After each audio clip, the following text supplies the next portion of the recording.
C'était un moment de communication très intéressante entre les médecins du groupe et l'ensemble des correspondants de ville. Et c'était aussi un moment important pour que les médecins du groupe aient un regard sur eux-mêmes pour voir ce que les uns et les autres font en termes d'innovation, de parcours de soins.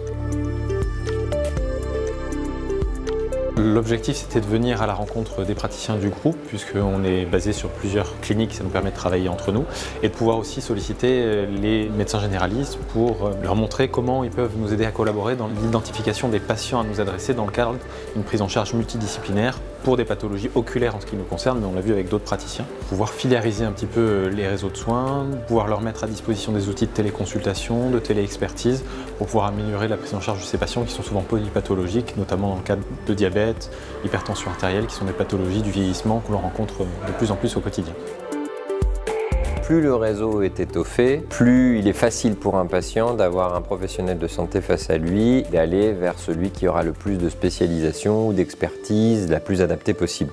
Il va avoir une consultation, mais c'est aussi une prise en charge multidisciplinaire. On a donc fait un binôme avec le docteur Dupitou, urologue. Avec son équipe, on travaille fréquemment à Bordeaux-Nord pour prendre en charge les maladies lithiasiques. L'intérêt de cette soirée, c'était surtout pour peut-être rendre plus fluide le parcours du patient, pour essayer de faire de la prévention et un petit peu améliorer le maillage territorial et sensibiliser les praticiens pour que les patients puissent venir à des postes avancés, nous voir en consultation dans des endroits qui sont un petit peu des déserts médicaux. C'est un véritable enjeu de santé publique et on a des réponses à apporter. On est quand même content, surtout en néphrologie, d'avoir une maladie qui répond pour la plupart du temps à un traitement préventif bien conduit. Donc autant le faire profiter à bon nombre de patients.